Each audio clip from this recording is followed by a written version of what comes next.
¿Qué tal? ¿Cómo están? Bienvenidos y bienvenidas a su canal Memorias Transgeneracionales. El día de hoy estoy muy contenta. Creo que nuestro canal se viste de gala por la presencia de una excelente, gran mujer, Chari Gumeta. Todas las palabras que yo pudiera decir de ti quedan cortas, mujer tremenda. Chari Gumeta nos acompaña el día de hoy. Muchísimas gracias por haber aceptado esta entrevista, Chari. Gracias por estar el día de hoy en nuestro canal. Muchas gracias, querida Fabiola, por la invitación. Estoy muy contenta de estar compartiendo aquí con tu público. Muchas gracias. Al contrario, muchas gracias. Antes de empezar la charla, quiero leer un poco de ti, de tu trabajo, de lo que has hecho a lo largo de todos estos años. Y me mandaste algunos datos interesantes, pero bueno, quiero leer lo más posible de ti porque quiero que la gente se entere de todo lo que tú haces, de tu trabajo, hasta dónde llega todo lo que tú escribes. Y bueno, ya después entraremos en materia para conocer algunos más detalles y hablar de temas muy específicos que me gustaría tratar contigo el día de hoy. Pero bueno, Chari Gumeta, María del Rosario Velázquez Gumeta, 1962, Villaflores, Chiapas, México. Hizo estudios de letras latinoamericanas, licenciatura y maestría enfocados a la educación. Es promotora cultural de arte y literatura. Ha publicado en diversos medios de difusión libros de investigación histórica regional y libros de poesía, entre los que podemos mencionar Veneno para la ausencia, Perlas de obsidiana, Poemas muy violetas, Como quien mira por primera vez un unicornio, Como plumas de pájaros, Poemas para domar pulpos callejeros, También en el sur se matan palomas, Despatriados, Como una lágrima en la lluvia, Llorar como la lluvia, Gotas de un destello, entre algunos otros. Ha sido incluida en antologías de varios países, entre los que podemos mencionar ¿Y por qué no podemos callarnos? Poetas por Ayotzinapa, antología bilingüe, México-Estados Unidos. El turno del disidente, Honduras. Entramar, en Colombia. Y ha compilado junto al poeta Francisco Morales Santos la antología de poetas chiapanecos La Piedra del Fuego, Editorial Cultural, Secretaría de Cultura y Deportes de Guatemala en el 2019. Sus textos también son parte de revistas electrónicas y físicas nacionales e internacionales. Ha participado en festivales de poesía en varios estados de México, Guatemala, El Salvador, Honduras, Costa Rica, Nicaragua, Perú, Argentina, Bolivia, Colombia, Chile, España y Francia. Su poesía ha sido traducida al inglés, árabe, marroquí y a las lenguas originarias zoque, otomí y cachiquel en Guatemala. Ha presentado libros y realizado conversatorios en ferias de libros como la FIL Feria Internacional del Libro Chiapas, Centroamérica, la FIL de Guadalajara, Feria del Libro de León, León, España, Feria del Libro de Toulouse, Toulouse, Francia, y como ponente ha participado en la 7ª y 8ª Coloquio de Cultura Mexicana de la Universidad de Guadalajara en el marco de la FIL Guadalajara 2015 y 2016. Primer y tercer coloquio de Historia y Sociedad en la Literatura en Chiapas 2017 y 2019, organizado por la Universidad Autónoma de Chiapas. Ha sido jurado en la categoría de poesía en el 13º concurso literario Gonzalo Rojas Pizarro 2015 y 2019 de Lebu, Chile, y jurado en el primer premio de poesía joven de Quetzaltenango, Guatemala. En el Festival Internacional de Toluca, México y de Progreso, Lloro, Honduras, fue designada visitante distinguido a través de la antología Voces de América Latina. Sus textos son parte de la Cátedra de Literatura en la Universidad Hunter College of New York. El libro, También en el sur se matan palomas, es parte de la Enciclopedia de la Literatura en México. Este año, en 2020, su libro Llévate los sueños, déjame los recuerdos, fue uno de los ganadores del Fondo Editorial de Coneculta Chiapas.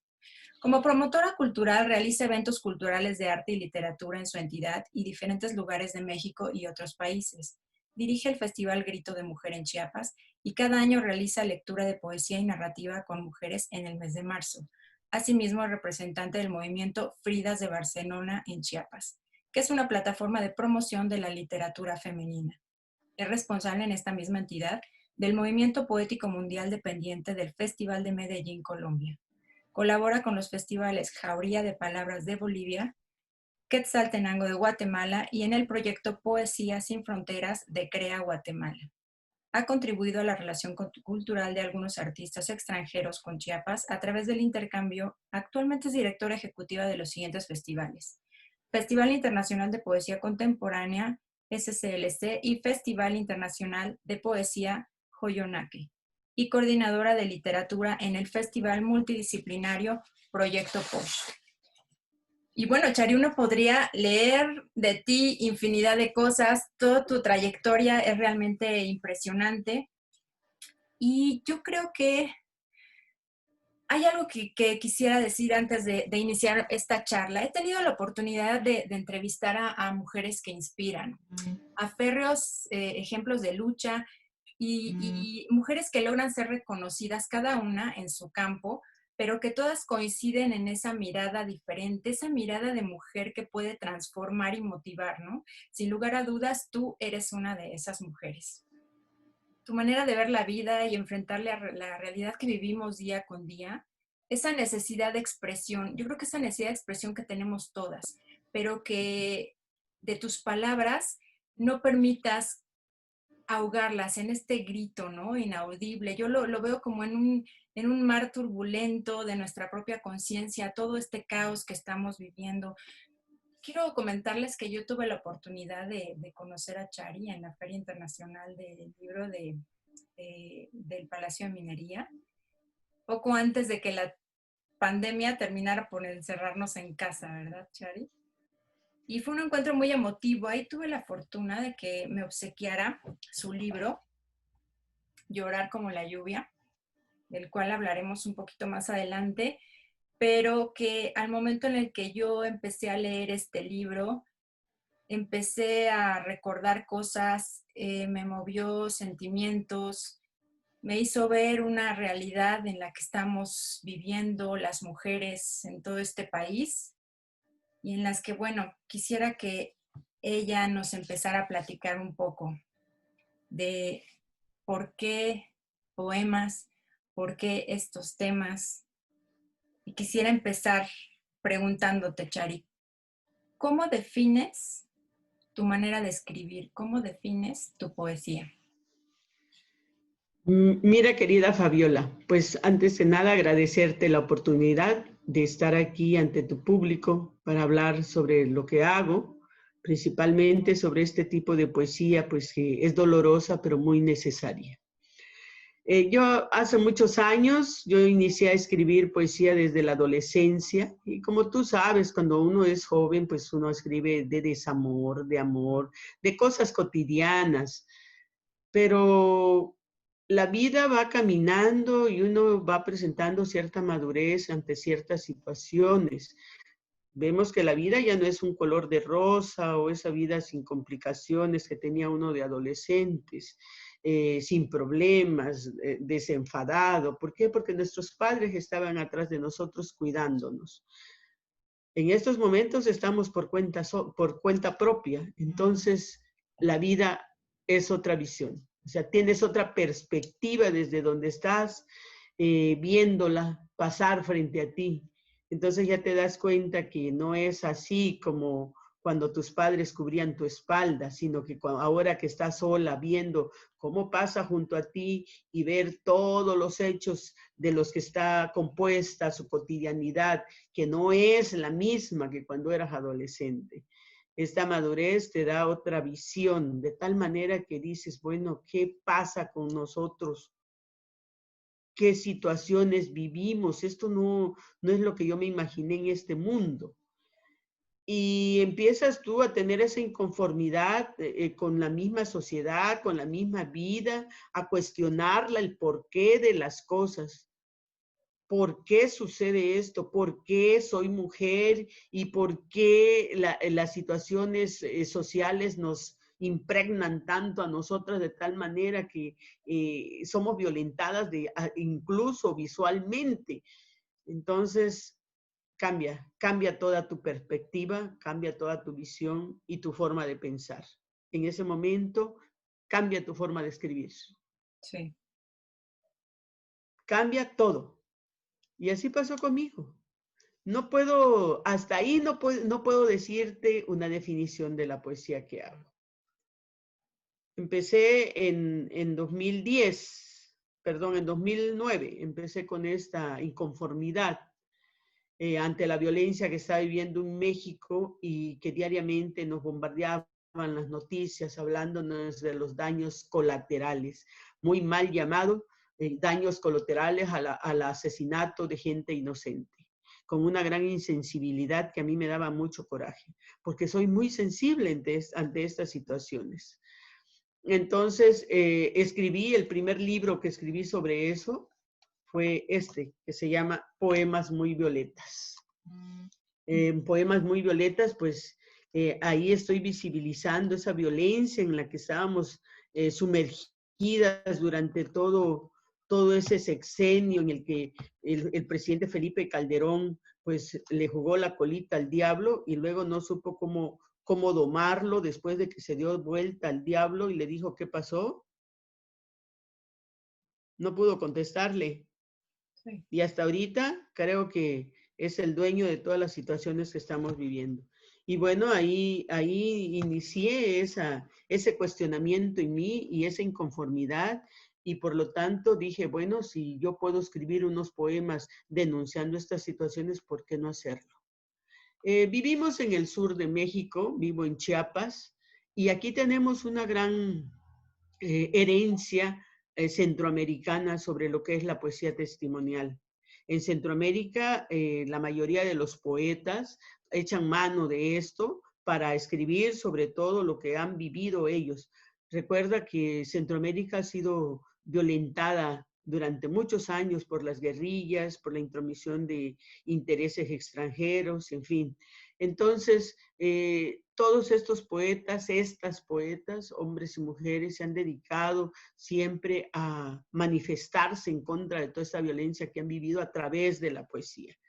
Y abrevé mucho de ellos. Y creo que uno de mis favoritos fue nada menos que Roque Dalton, que siento que ha puesto fue el que definió la poesía testimonial moderna en la que pues yo me sumergí y empecé a escribir. Y bueno, este libro fue publicado en Guatemala con gran éxito por Metáfora Editores en 2000. Este creo que ya es como una tercera edición. Bueno, este libro salió en 2016, este libro, de un trabajo que hice, pero anteriormente hice una plaqueta de todo lo que escribí 2008, 2009, 2010 y 11. De esa plaqueta escribí un libro que se llamaba Más allá del sur, una plaquetita como de 20 poemas, Más allá del sur, del cual no tengo ni un ejemplar, no me quedaron ejemplares, pero que fue una primera muestra de mi inconformidad y de esta denuncia. Y bueno, echando mano, como te dije anteriormente, de esta poesía testimonial. ¿Y por qué testimonial? Porque desde que inicié a escribir sobre esto, no solo me basé en lo que es lo que leemos, lo que vemos, sino quería que la gente que ha vivido toda esta violencia platicara conmigo y me dijera qué sentía. O sea, escribir desde el testimonio de primera mano, de la primera voz. Y fue lo que hice, empecé a viajar y a buscar personas que habían sufrido estos tipos de violencia y me encontré muchísimas. Y ahí fue que empecé a escribir sobre esto. Posteriormente, ideé un proyecto para escribir también sobre este tipo de poesía y escribí este que se llama Y los muertos Marcela. Esta fue la primera edición, Y los muertos Marcela, donde pues tengo un diálogo con Marcela, mi hermana fallecida, sobre la situación que estamos viviendo en México, sobre esta violencia. Con ella dialogo sobre mi sentir, sobre mis corajes, sobre todos esos arrebatos por falta de impotencia, pues tenemos una gran impotencia ante toda esta violencia y pues no podemos hacer nada más que pues escribir. Esta creo que es una de las armas principales que tenemos los que nos dedicamos a la escritura, escribir, denunciar a través de la palabra. Y bueno, Posteriormente, pues escribí algunos, me publicaron este libro que se llama Como plumas de pájaros, que tiene 6 de mis libros desde la adolescencia hasta los que fueron hasta el 2016, que están en Poemas Muy Violetas. Y bueno, aquí ya puedo empezar a definirte un poco más mi poesía, aquí sí, porque a partir de 2010 empecé a hacer un proyecto sobre escribir de las situaciones sociales que vivimos en Chiapas y que no eran muy visibilizadas. Entonces empecé a escribir sobre los migrantes.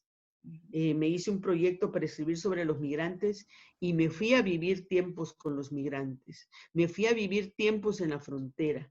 Me subí a ese tren La Bestia para saber qué sentían, cómo, por qué lo hacían, cómo era, o sea, no quería que me contaran, quería saberlo.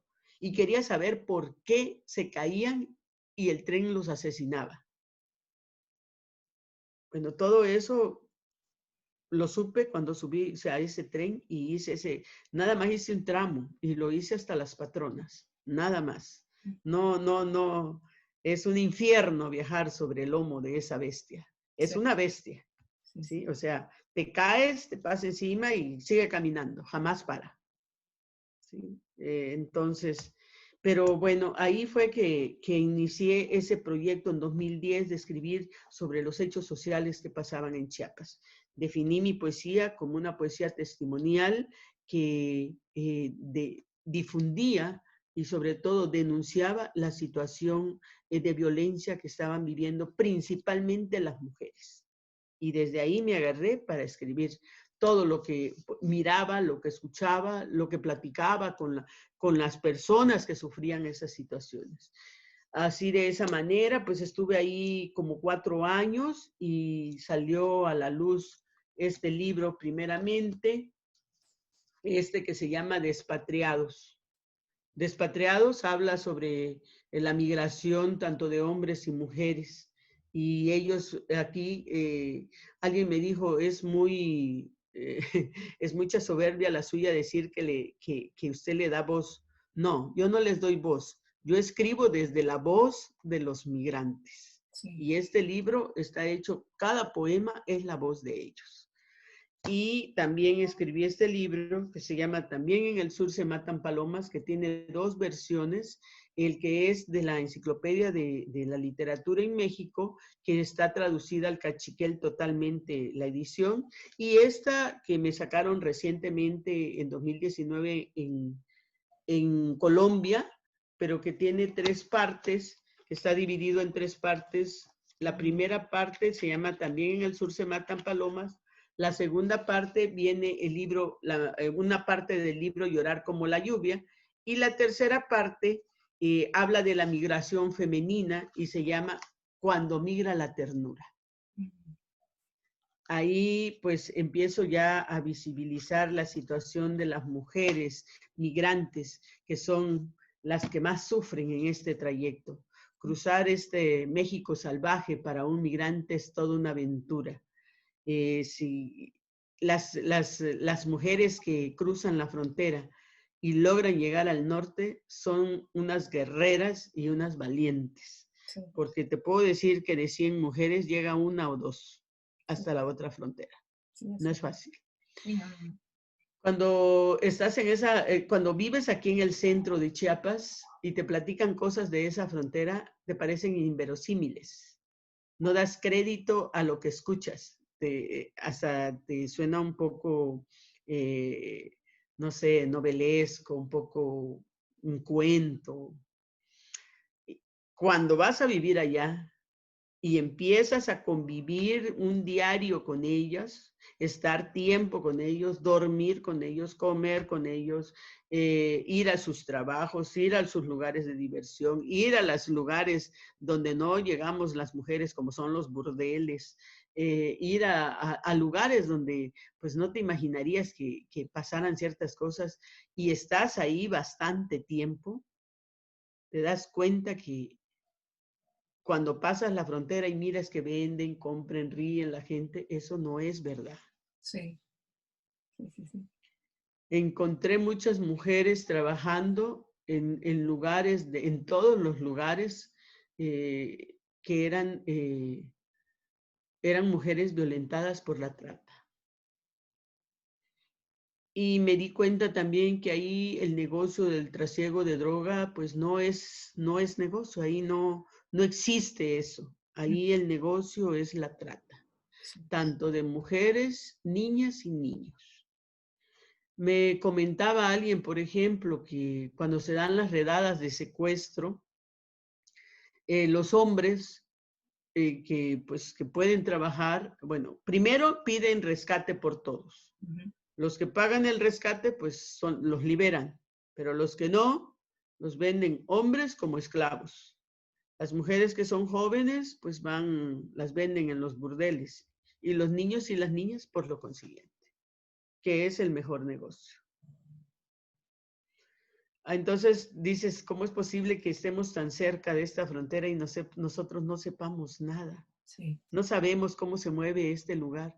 Y créeme que durante todo ese tiempo que yo estuve ahí, nunca vi un policía. Nunca. Y a veces inocentemente preguntaba, bueno, este lugar nunca viene la policía. ¿Y para qué quiere la policía? Me decía. Sí. Bueno, pues porque es un lugar, bueno, un pueblo donde debía de haber. No, por eso no se vende drogas, me decía, para no atraer policías. Y sí, efectivamente, si se vendía era mínimo, o sea, muy mínimo, que de tal manera que no llama la atención, pues. Sí. Pero ahí te das cuenta de que esas fronteras son un infierno. Sí. Y desde entonces yo entendí que ahí vivían los diablos, que el infierno es posible que esté en sus países de donde salen corriendo, pero es peor porque caen en brazos de los diablos. Claro. Y es terrible, pues, ver y oír todas esas cosas que no lo sabes hasta que no vas a vivir ahí y eres parte de la vida de ellos.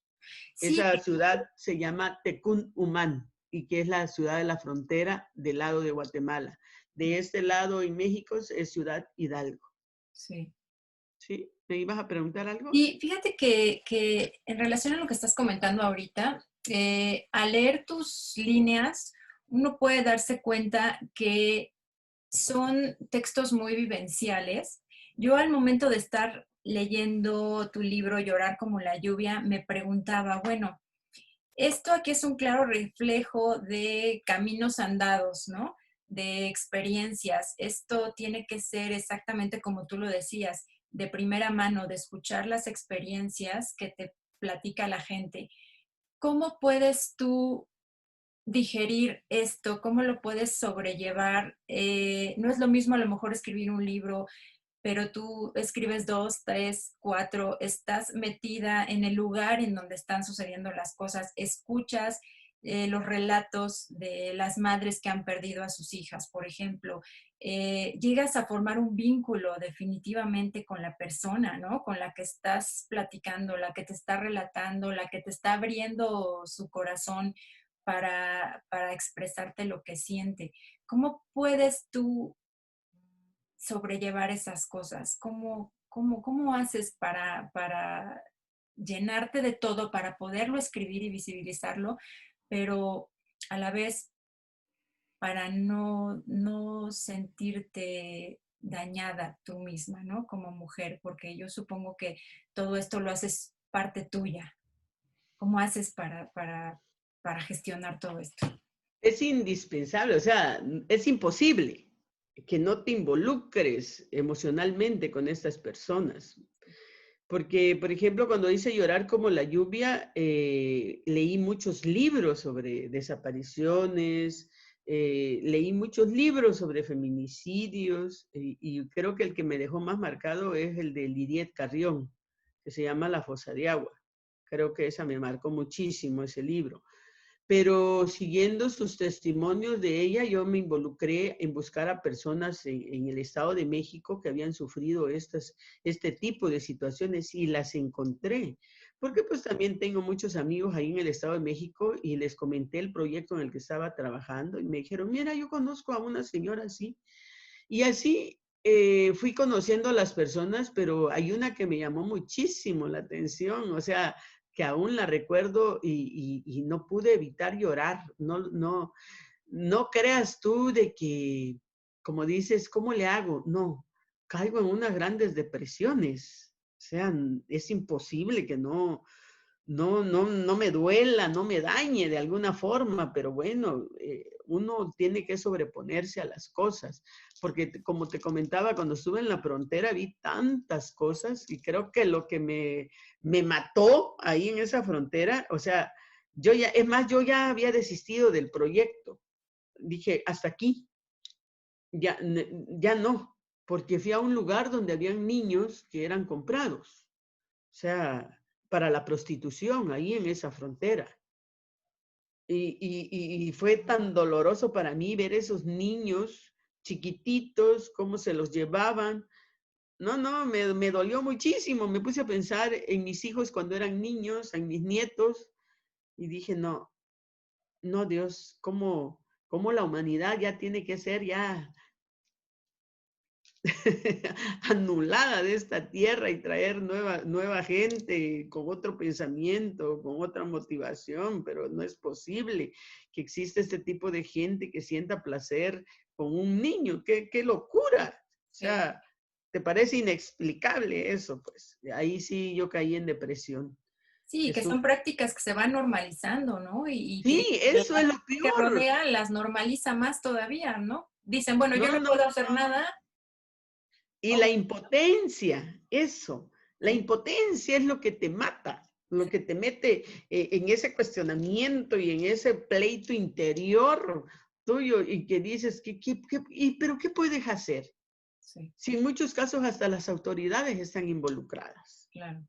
Entonces, lo único que me decía un amigo, lo único que estás sacando es dañarte, ya, deja eso. Y cuando le platiqué sobre otras cuestiones de algo que llamaban ahí en la frontera carne fresca, y me decía, eso es una locura. O sea, que llegaba gente loca a comprar mujeres que eran vampiros, que eran gente que les gustaba hacer sufrir a las personas, que las cortaban en tiritas hasta que se morían. No, eso me parecía una locura. Eso estaba más loco, pues. Sí, Y sí. una ocasión me dijeron ahí en la frontera, mire, cruce el río y en tal lado, ahí hay unas mujeres que venden pollo asado. Esas son sobrevivientes de la carne fresca. Y fui, no, esas mujeres eran un monstruo, cada una de ellas, eran 3. Y era increíble, se lo platiqué a varios amigos y me decían, ya salte de la frontera, te está dañando esa frontera, salte de ahí, mucha locura, me decían. Sí. No, es que tienes que investigarlo. Tú eres un gran periodista a nivel internacional y yo sé que tienes que investigarlo. Pues no, nunca me ha caído nada de eso, ¿y no? Sí. Pasó, me caí en esa depresión por lo de los niños, me regresé a Tuxtla, no fui como en 6 meses, casi un año. En 2015 ya fue que regresé ahí, pero ya no a la frontera, sino a una ciudad que se llama Arriaga, de donde tomé un tren. Y fue cuando me subí a la bestia, que fue lo último que hice. Ujú. ¿Sí? Fue lo último. Sí. Y como al año, después de eso, me escribió un amigo y me dijo, encontré una sobreviviente de la carne fresca, es horrible. Y me dijo, lo voy a publicar en Proceso. Y lo publicó en Proceso. Si te dije que eso existía, te lo dije, pero Sí. es que es increíble, me dice, es una locura, sí, es una locura. Sí. Y bueno, cuando estuve en Toluca haciendo el proyecto del libro Llorar como la lluvia, encontré este tipo de personas. Y es imposible que no te involucres emocionalmente porque no puede ser insensible ante el dolor de estas personas. Sí, no, no. Y, ¿sabes? Me marcó mucho una señora que escribió un poema ahí que se llama El engaño, que me dice ella, fíjese que aquí hubo un señor, un político, que mandó a hacer un dragado en el río de los Remedios. Y yo insistía en que ahí estaba mi hija, tenía yo un presentimiento en que estaba ahí mi hija. Mi hija ya llevaba como 3 años de desaparecida, pero yo tenía ese presentimiento. Fíjate lo que son las madres. Y fui a pedir que me hicieran la prueba de ADN para que de esos huesos que sacaron de ahí pudieran, cuando dragaron el río sacaron muchos huesos, que por cierto se indignaron los políticos y dijeron pues que eran huesos de animales, pero que solo habían como 4 o 5 huesos de personas. Pero yo insistí y insistí. Y algo de eso leí también en el libro ese de La fosa de agua de Lidiet Carrión. Algo leí sobre eso también, sobre una persona que hizo eso. Pero esta señora me dijo que fue varias veces a las autoridades y le decían, señora, si usted misma no sabe dónde anda su hija, pero por eso la vine a reportar como desaparecida. Porque hay una cosa bien triste ante esas personas que sufren la desaparición, que mal llamada desaparición, porque nadie desaparece, no se extravían, pero desaparecer no, porque no es humo. Sí. Que todavía llegan a denunciar y las maltratan verbalmente, psicológicamente. Señora, se fue con el novio, ¿usted qué sabe? ¿Cómo les dicen esas cosas? ¡Qué insensibilidad! Saber en qué andaba su hija. ¿Usted qué sabe si no andaba con delincuentes? ¿Cómo le dicen eso si uno conoce a los hijos? Sí. Ah, qué dolor, eso a mí me daba un gran coraje y también otra vez volví a sentir esa ansiedad por la impotencia. Esta señora me dijo pues que les decía, no, dice que se puso en huelga de hambre para que le pudieran sacar el ADN porque no le sacaban el ADN, no le autorizaban la toma de ADN. Uh-huh. Y le comenté, bueno, ¿y por qué no se aceptó a los grupos de las asociaciones civiles que existen para buscar a las personas extraviadas? Me dice, mire, ceñito, cuando uno está con ese dolor, uno no sabe, no entiende, no, todo se nubla, dice, uno no, lo supe hasta después, dice. Pero viera usted cómo luché para ese ADN. Y por fin me lo sacaron el ADN. Me tomaron la muestra de ADN. Y resulta que en ese dragado había un fémur de la hija, una vértebra y una costilla. Y algo que me dijo, que se me hizo un nudo en la garganta, que dijo, ahora ya tengo una tumba donde ir a llorar. Sí. No lo puedes evitar. Y bueno, tú dices, ¿cómo haces para no dañarte? Creo que lo que pasa que ante esta impotencia que siento por la poca justicia que tenemos, tomo valor para volver a escribir sobre lo mismo, para volver a visibilizarlo, para volver a que la gente sienta empatía por el dolor ajeno, porque estamos viviendo tiempos tan deshumanizados que somos incapaces de sentir empatía por el dolor de los demás. Sí. Entonces, ese es otro de los puntos principales por los que yo escribo sobre esto, ¿sí? Y ahí tomo fuerza nuevamente, ¿sí? Si tal vez me daña un poco, pero tengo que olvidarme de eso porque mi función es otra, la de visibilizar, la de mostrar. Es una forma de justicia también por esas personas que no lo pueden hacer ya porque pues, no sabemos dónde están o fueron asesinadas. Por eso siempre he dicho, no desaparecen, se extravían, Sí, sí, sí. están en un lugar donde no quieren estar o están asesinados, Sí, pero no desaparecidos. Eso nunca. claro. ¿Sí? Sí, sí, sí.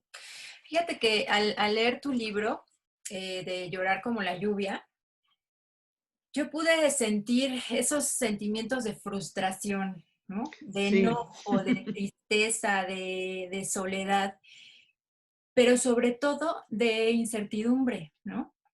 Porque al adentrarme en tus letras pensé en lo vulnerables que somos, en cómo todas esas voces apagadas de mujeres asesinadas y violentadas se van perdiendo, ¿no? Se van perdiendo, se quedan en el murmullo de lo cotidiano, del ir y venir de nuestros días, de la prisa en la que vivimos y como comentas, ¿no? Nos volvemos insensibles Sí, porque deshumanizar.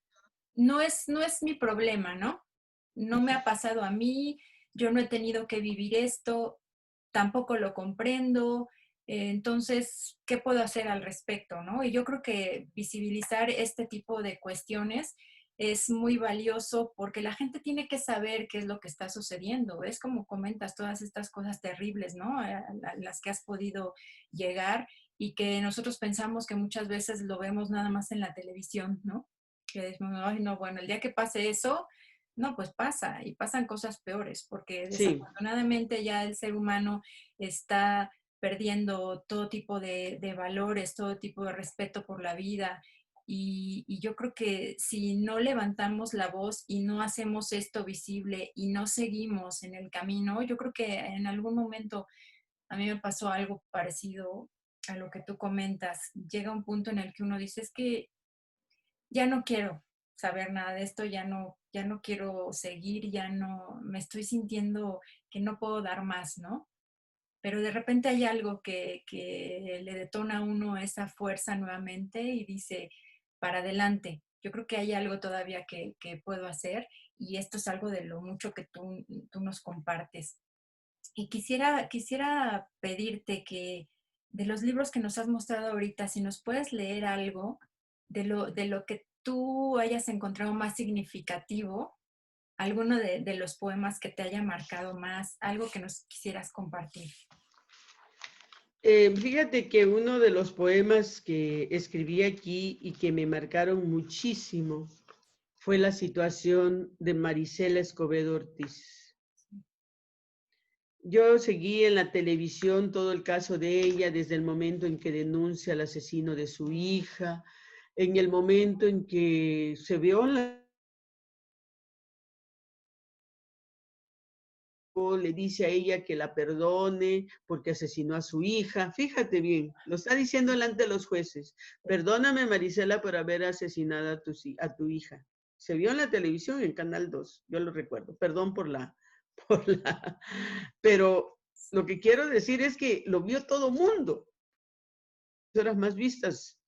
Entonces, lo vieron todos. Como él le dice, perdóname, Marisela, por haber asesinado a tu hija. Y después de que le pide perdón, lo dejan libre. Le dicen que por falta de pruebas lo dejan libre. Se ve cómo Marisela azota en el piso, no sé, tiene un libro, no me acuerdo qué tiene, y lo azota en el piso y se pone a llorar. Creo que ese es uno de los hechos que más ha marcado y me ha consternado, porque cómo es posible que estando confeso lo hayan dejado libre para que luego viniera y lo asesinara a ella. Pero no es el único caso. En Chiapas hay muchísimos así, Sí. exactamente así. Confesos y quedan libres. Sí. Y bueno, yo escribí este poema para ella, dedicado a ella, y se llama Perdóname, Rosa. Para Marisela Escobedo Ortiz, in memoriam, activista asesinada en Chihuahua, México. Rosa, en tus ojos se refleja la violencia del mundo. Con angustia recuerdo tu tardanza. Tuve un mal presentimiento al ver los nubarrones. El cielo amenazaba con la lluvia. Me invadió el miedo. Salí a buscarte. Te encontré sobre un mar rojo. Absorbía tu vida. A un lado tu ángel de la guarda llorando por soltar tu mano. Rosa, mis lágrimas han formado un río, transita por mi pecho. Tú ya no estás para bañar al consuelo con tus manos. Las bestias, Rosa, recorren la oscuridad acechando la desgracia. Quiero ir tras ellos, poner tu nombre en sus pupilas hasta ver cómo se extingue la luz de su existencia.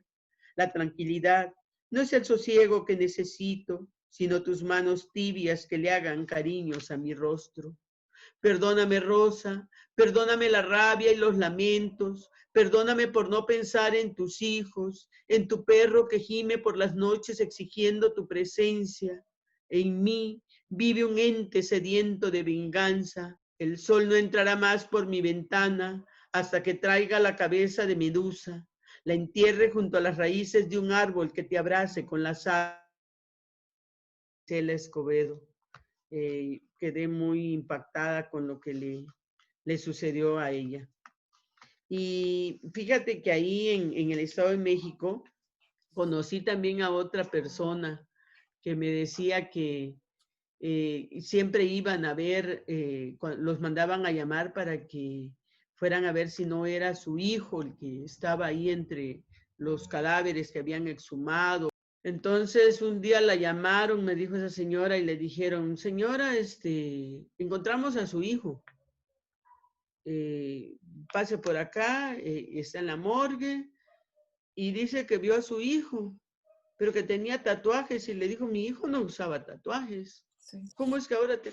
Ay, señora, usted ni sabe dónde anduvo todos estos años su hijo, hasta ahora que lo encontramos, pero el cadáver tiene como días de muerto, entonces no sabe qué anduvo haciendo su hijo.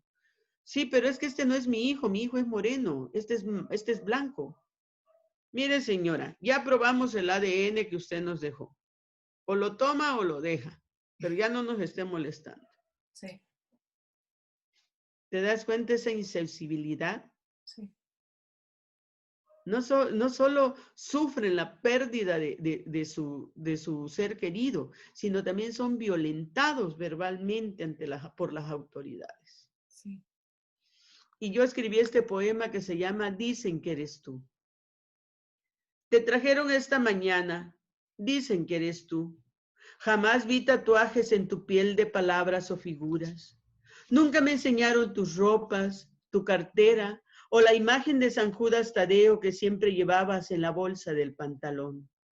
Me indicaron que el ADN coincide en un 70%. Dicen que eres tú, pero la incertidumbre ronda mi corazón. En el fondo presiento que un día entrarás por la puerta y nos reiremos juntos de tu entierro. Qué fuerte.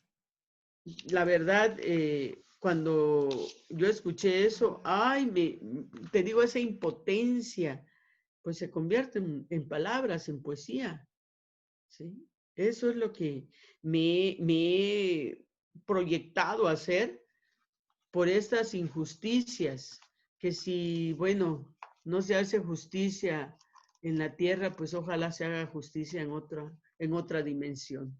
Pero que antes de eso quede un testimonio de todas esas cosas, de que no en vano ellos sufrieron esa violencia verbal y emocional, sino que hay un lugar donde hay un testimonio de ellos. Exactamente. Fíjate que ahorita que comentas esto, hemos hablado mucho en varias pláticas en relación a la capacitación que debe tener el personal que atiende a toda la gente que llega a denunciar este tipo de hechos violentos. Y yo creo que no nada más es una cuestión de que hay una capacitación adecuada, sino también de que las personas tengan precisamente esa sensibilidad. Están tratando seres humanos, ¿no? Es la cuestión del trabajo. Yo llego, atiendo a una persona, sí, bajo el esquema en el que la tengo que atender, pero ¿por qué dejar a un lado esa parte humana, ¿no? Estamos hablando con una persona que está pasando por un momento terrible en su vida. ¿Por qué no tender la mano? ¿A qué hemos llegado? ¿Tú qué pensarías? ¿Qué es lo que detona este tipo de práctica? Esto a lo que hemos llegado. ¿Será que ya tantas cosas terribles que escuchamos llegamos a no sentir, a no pensar, a no querer ayudar? ¿Tú qué piensas de esto? ¿Por qué crees que estemos en este punto? Siento más que nada que porque hemos cotidianizado la violencia. Ha sucedido tanto, ya es tan común que la gente llegó a insensibilizarse ante el dolor de los demás. Eso siento yo que ha pasado. Han visto tanta violencia que lo han normalizado. Entonces ya no sienten empatía por el dolor de los demás. Siento que eso ha sido principalmente. ¿Tú piensas que las violencias son generacionales? ¿Considerarías que conductas violentas pueden ser resultado de violencias vividas en el pasado? ¿Pueden influir también la educación, los valores, el entorno, las circunstancias? Pero ¿tú qué opinas de la parte en la que pensamos que muchas de estas violencias se dan precisamente por violencias que ya vienen eh, de atrás, ¿no? De generaciones anteriores. Fíjate que siento yo que pues tiene mucho que ver la educación, ¿sí? La educación es primordial en esto de la violencia. Incluso si en la casa hay mucha violencia, pues la joven o el joven va a ser una persona violenta, Sí. ¿sí? Y independientemente de eso, también la pobreza, la falta de oportunidades, los orilla a la violencia. Por ejemplo, estas organizaciones criminales que existen en México, todo es por falta de oportunidades. Es la forma más fácil de obtener dinero. Entonces, pues se han agremiado a estos grupos delincuenciales en los cuales, pues, ellos ven satisfecha pues, su necesidad económica. Y por ende, como viven en violencia, o sea, están en violencia en estos grupos, pues aprenden de ahí. Y se hace tan cotidiano esto de las masacres, de los asesinatos, de las matanzas, que llega un momento en que creo que ellos se vuelven insensibles ante esto. Sí, sí. ¿Sí?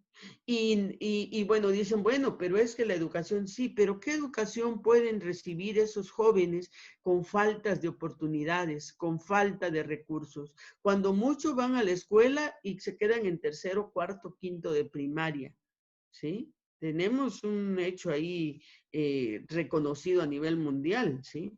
De cierta persona que no cruzó más que hasta el tercero de primaria. ¿Sí? Entonces, pero no es porque él hubiera querido, Sí. tampoco es justificarlo, sino porque no había más oportunidad para él. Y como él, hay muchísimos. Sí, sí. México es un país enorme. Alguna vez me llamó la atención ver que México estaba en un mapa encima de Europa y era del tamaño de Europa. Entonces, no entiendo por qué lo ponen tan chiquitito en América, a México, si México tiene hasta 3, 4 usos horarios. Entonces, eso habla del tamaño de lo que es México. Sí. Entonces, siento que en México esa falta de oportunidades no solamente tiene que ver con las familias, sino con los gobiernos y la falta pues, de una relevancia económica, que tengan una agenda de económica también que prevalezca en sus gobiernos para que la gente pueda salir de esta pobreza. Porque eso es lo que los orilla a juntarse con estos grupos de violencia, independientemente de que la misma pobreza violenta dentro del hogar a estos niños, y eso van aprendiendo conforme van creciendo. Sí. Independientemente de eso, también hay familias de clase media o clase media alta o alta, donde también hay violencia. Y si hay violencia en el hogar, el niño aprenderá a ser violento, niño o niña. Sí, sí. Sí, y en esta cuestión de la educación, la parte que nos toca a nosotras, las mujeres, también es todo lo que venimos aprendiendo desde pequeñas, ¿no? Toda la educación que nos van dando nuestros padres, todo eso que como mujeres tenemos que grabarnos, ¿no? En la cabeza desde pequeñas. Y qué es lo que yo creo que también da para que haya la facilidad de todo este tipo de violencias, porque yo creo que sí muchas de esas violencias las vamos permitiendo desde que somos muy pequeñas. Y ya que somos adultas no sabemos cómo manejarlas, ¿no? Porque las traemos tan clavadas en la mente que pensamos que así es como debe de ser, estamos educadas de esa manera, ¿no? Así es como dijo mamá, así es como dijo papá que debíamos de vivir, así es como yo vi la vida de mi madre y de mi padre. Entonces no conozco otra realidad y siento que eso es también una manera de permitir, ¿no? Esas violencias y de las que a veces no sabemos cómo salir. Efectivamente, fíjate que, bueno, yo nací en los 60 y en esos tiempos las mujeres debíamos de ser sumisas y lo que dijera nuestro padre, y nosotros servíamos a nuestros padres, a nuestros hermanos, Nuestros hermanos eran los hombres de la casa, igual que nuestro padre, y prácticamente éramos las sirvientas. Sí, sí. Pero así era en ese momento la educación, pues, ¿sí? Y si vivíamos violencia dentro de la casa, el papá violentaba a la mamá y uno estaba ahí de observador. Y claro, los hijos varones aprendían a violentar a las mujeres y las mujeres a ser sumisas ante esa violencia. Sí. Yo felicito mucho actualmente a las mujeres que se han atrevido a hablar, a no dejarse, a gritar, a denunciar. Yo las felicito con todo mi corazón, de verdad. Y bueno, ahora ya hay hasta un día de la no violencia, pues excelente, porque es una forma de visibilizar también que no debemos de ser violentadas, que debemos de ninguna forma, que tenemos los mismos derechos. Pero sí, más que nada es educacional.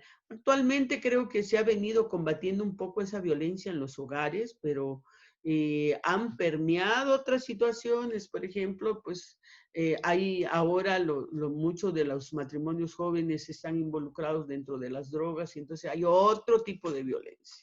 Sí, sí. O sea, no deja de existir esa violencia en los hogares.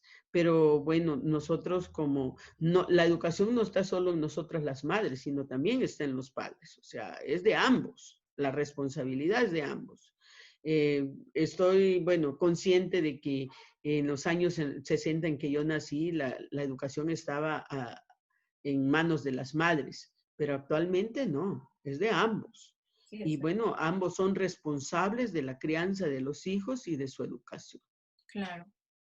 ¿Tú consideras que al mostrarle a las mujeres herramientas que les permitan expresarse, que dejen a un lado el miedo, que se sepan fuertes, es una manera de empoderarlas para levantar la voz, para ir cambiando esos condicionamientos patriarcales que Sí, vamos cargando desde pequeñas? sí, claro que sí. Si tú le das esa confianza a una mujer de que se puede expresar, de que ella puede, de que le hace sentir que esa seguridad de que su voz será escuchada, créeme que estás empoderando a una mujer que no se va a dejar y que va a ser muy útil para su sociedad. Claro, Estoy totalmente de acuerdo en eso, pero uno debe practicar mucho la sororidad. sí, Porque me he dado cuenta también que la mayor misoginia está en muchas de nosotras las mujeres, sí, yo también pienso eso. ¿sí? En muchas de nosotros. Sí, A veces me dicen, oiga, ¿por qué no está en un grupo feminista? No puedo estar en grupos porque yo me muevo mucho, ¿sí? Y no puedo estar en reuniones, en marchas, pero desde donde yo estoy, trabajo mucho por mis compañeras mujeres, sí. principalmente para visibilizarlas dentro de lo que es la literatura. Tengo un fanzine que también tiene un espacio, a ver, ¿dónde está? Tiene un espacio en por acá está. Tiene un espacio en Facebook que se llama Yomorán Hayatzamé, donde hacemos cada 2 o 3 meses una convocatoria y sacamos estos fanzines, Ujú, ujú. donde vamos promoviendo la poesía hecha por mujeres. Sí. Y y ha sido un éxito porque hay mujeres, por ejemplo, este es un proyecto que hicimos con puras poetas de Barcelona. Ujú. Este es un proyecto que hicimos de varias mujeres, y donde está de Guatemala, de Colombia, de Perú, de República de Bosnia y Herzegovina, de Italia, de España, de Chiapas, de México, y bueno, hay de varios países en este fanzine número 7. Sí. Y en este fanzine, este es uno que hicimos de poetas hondureñas, y este es de mujeres de Chiapas. Y bueno, por medio de ellas, pues vamos promoviendo la poesía hecha por mujeres. Y como pues yo me he dado a la tarea de viajar bastante, entonces los llevo conmigo y los presento y la gente lee a todas estas poetas. sí, sí. Entonces, muchas mujeres aquí, por ejemplo, hay dos poetas que me llamó mucho la atención porque me escribieron y me dijeron, le voy a mandar 2 poemas, quiero que los lea, me da miedo por lo que dirán escribir, pero quiero que los lea. Eran buenísimas poetas. Me mandaron 2 y luego les dije, mándenme más, mándame 5 más. Me mandaron 5 más y era maravillosa su poesía. Y le dije, bueno, ¿y por qué? No, no, tengo miedo, porque ¿qué van a decir? Mi esposo dice que soy muy mala poeta. Tu Sí, esposo no es literato, le digo, ni es crítico literario, así es que tú tienes que sobresalir y tienes que armarte de valor, porque eres muy buena, le dije. sí, Y te voy a publicar uno de tus poemas. Y la publiqué. Ella estaba fascinada. sí. Se lo mandé el fanzine para que lo sacara en su país y lo pudiera imprimir y pudiera ella promoverlo, porque ahí venía ella. Y ella está promoviendo y promueve a las demás al mismo tiempo. O Y sea, fíjate esa que, es una forma de apoyar a mis compañeras mujeres escritoras, promoviendo lo que hacen. Y ahorita tenemos el proyecto de sacar mujeres narradoras también en el fanzine. sí, sí, También ese es otro proyecto. Y bueno, aunado a estos, dentro de lo que yo trabajo con mis compañeras mujeres, también es pues el proyecto de Gritos de Mujer, que nuestra directora Jael Uribe está en República Dominicana.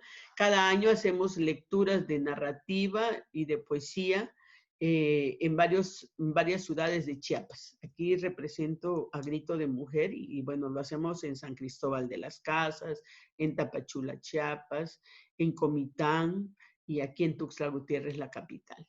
Y sí. lo mismo pasa con Fridas de Barcelona. Nada más que la diferencia en Fridas de Barcelona es que también pueden participar algunos hombres. Ah, mira. Pero principalmente es darle difusión a la literatura femenina. Exacto. Y que yo creo que es una manera ideal de sacar todas esas capacidades, ¿no? Que tenemos las mujeres. Como tú dices, la sororidad es lo más importante de poder tomar de la mano a otras mujeres, ¿no? Y decirles, ustedes son capaces de hacer Claro, grandes cosas. Yo estoy realmente convencida de que las mujeres somos capaces de hacer grandes cosas y cuando nos unimos, bueno, podemos hacer maravillas, ¿no? Y el hecho de fomentar todo este tipo de trabajo le da esas herramientas, ¿no? También a las mujeres de empoderamiento, de saber que son capaces de lograr cosas, de ver que sí se puede y de sacar toda esa creatividad, porque a mí a lo largo de todo este tiempo que llevo haciendo este tipo de entrevistas y todo, me doy cuenta que hay mujeres maravillosas, ¿no? Que tienen una creatividad enorme, que tienen tanto que dar, pero precisamente ese tipo de cosas se reprimen, ¿no? Por cuestiones de educación, de todos estos manejos a nivel educación, a nivel familia, de ¿quién te va a hacer caso? Tú no puedes hacer esto.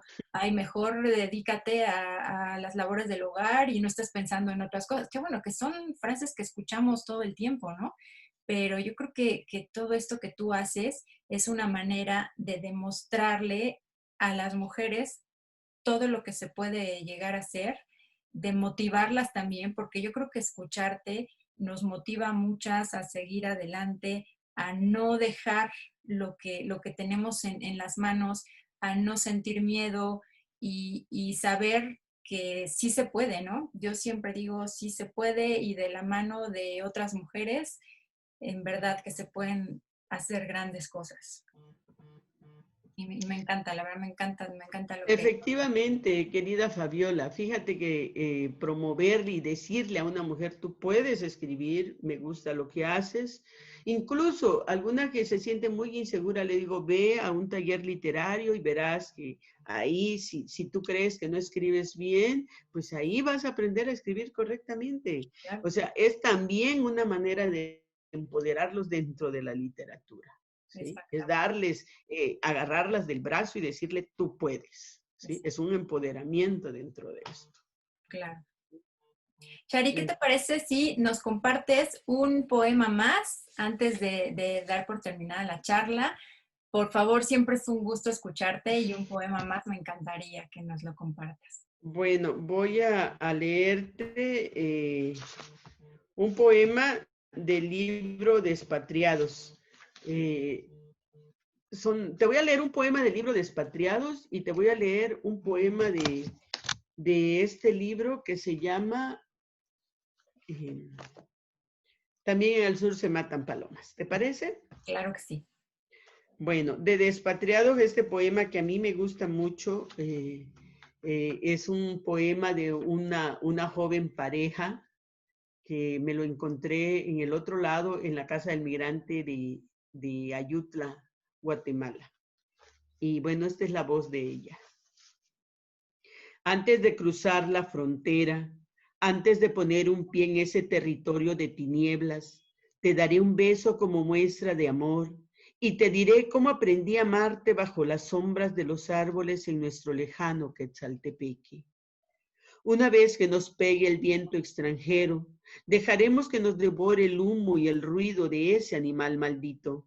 Y si todavía estamos juntos, cerraremos los ojos y haremos de cuenta que estamos soñando. Bueno, ese es un poema de Despatriados. Y bueno, voy a leerles un poema de este libro que se llama También en el sur se matan palomas. Marcela, cuando vengan por nosotras, sacudiremos el polvo de los recuerdos sin cerrar los ojos para que permanezcan grabados en la retina. Recordaremos los días de fiesta cuando los demonios nos daban de beber licores infernales y cómo hasta el suceso menos gracioso nos hacía reír a carcajadas. Cuando vengan por nosotras, detendremos el tiempo, nos abrazaremos fuertemente y por primera vez nos diremos la verdad. Hablaremos de la lluvia que moja el pasto y del silencio que éramos cada vez que destruíamos las palabras. Cuando vengan por nosotras, amada Marcela, nos acordaremos de nuestra complicidad y de cómo el exilio no nos destruyó el corazón. Ya reunidas, nos daremos cuenta que hemos sido asesinadas. Pues con esto cerramos las lecturas. Una cruda reflexión, ¿no? Pues Pero sí, bueno, la verdad que cuando, como te comentaba, cuando no te das cuenta de lo que pasa hasta que vives en esa frontera. claro. Esa es la historia de unas niñas salvadoreñas pues que cayeron en mano de esos diablos Sí. y que pues fueron reprendidas con la muerte por haberse escapado. De todas las experiencias que has tenido y con tantas mujeres que ahorita están pasando por momentos difíciles, por el asesinato de alguna hija, de alguna hermana, ¿qué podrías dejarles aquí sobre la mesa para finalizar esta charla? ¿Qué podrías decirles para, para darles un poco de consuelo ante estas situaciones? Es difícil, es difícil. Creo que no encontrarían consuelo nunca. Tal vez conformidad, consuelo no creo. Sí, Y no podemos hablar de eso hasta que no le pasa a uno. exacto. ¿Sí? Y hasta que te pasa, entonces te das cuenta de la dimensión de ese dolor que jamás lo vas a quitar de tu corazón. Tal vez te resignes, pero el dolor seguirá ahí como una llaga. Lo único que puedo decirles, pues es eso, que se haga. Soy creyente de Dios.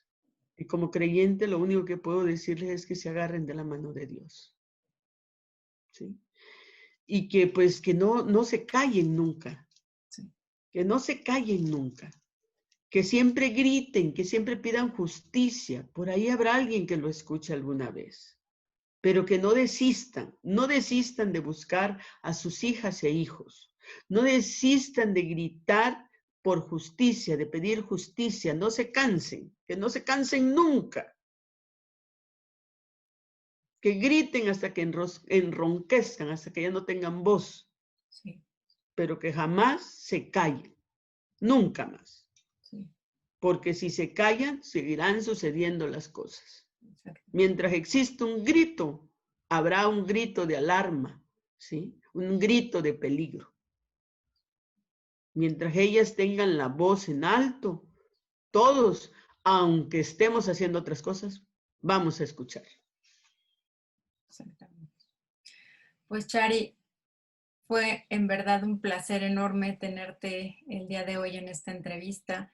Palabras muy sensibles nos llegan, yo creo que a muchos al corazón, y estas charlas son para reflexionar también, para detenernos un poco a pensar qué es lo que estamos haciendo como personas, como ciudadanos, como seres humanos, una invitación a ese cambio que necesitamos, ¿no? A todas esas eh, nuevas realidades que necesitamos empezar a vivir. Y la verdad es que pienso que la poesía nos toca el alma y tus poemas nos tocan el corazón. A mí en lo personal me han tocado el corazón, me han hecho pensar mucho. Agradezco a la vida conocerte, haberte podido abrazar en aquel día que nos vimos cuando todavía nos podíamos abrazar, que espero que lo volvamos a hacer pronto. Y Sí, sí, querida Fabiola, quiero que vengas aquí. Esperemos que el próximo año haya condiciones para que nos veamos aquí en mi tierra y podamos presentar ese hermoso libro que tienes. muchísimas gracias. Será una gran alegría para mí. Sí, claro que sí, claro que sí. Muchísimas gracias. Y pues bueno, me gustaría que las personas que nos están viendo sepan que pueden contactarte en tus redes sociales. Estás como Chari Gumeta en ¿Sí? todas tus redes sociales, ¿ok? Sí. Y sobre todo saber en dónde podrían conseguir tus libros. Mira, el libro Llorar como la lluvia está en Amazon o pueden comunicarse a Literatelia, ahí en las redes sociales. En Literatelia también hay envío a toda la República. Y pues también lo pueden comprar en Amazon. Despatriados está en Amazon también. Está con traducción al inglés, se llama Exiliet Despatriados. Okay. Y bueno, ahí también lo pueden encontrar, Exilia de Chari Gumeta en Amazon. También ahí está. Acaba de publicarlo, ¿cómo se llama esta? Arte Poética Press Uh-huh. de Carlos Aguasaco. Lo acaba de publicar en ese libro en Nueva York y está en Amazon. Arte Poética Press. Perfecto, pues ya saben, las personas que estén interesadas en los libros de Chari. Y pues bueno, me encantaría que regresaras una vez más al canal, que Con pudiéramos tener gusto. otra charla. Y pues bueno, agradecerte nuevamente. Te mando un abrazo desde aquí, desde la Ciudad de México, esperando podernos ver pronto. Y excelente día, Chari. Muchísimas gracias. Muchas gracias a ti, querida Fabiola, por la invitación y a tu público, pues muchas gracias por escucharnos, por estar presentes. Esta es una pequeña charla que tuvimos de lo que yo hago, pues a mí me gusta hacer la poesía desde el testimonio, desde primera mano, y pues me he dedicado a investigar para hacer mis libros. Ese es mi proceso creativo, la investigación y luego ponerme a escribir. Y muchas gracias a todos por estar aquí con nosotros compartiendo pues esta plática sobre los libros de Chari Gumeta. Muchas gracias. Gracias, Chari, por compartir. Y pues bueno, con esto nos despedimos. Muchísimas gracias a todos y todas por haber estado el día de hoy aquí con nosotros en el canal Memorias Transgeneracionales y esperamos vernos pronto en un nuevo video. Hasta luego.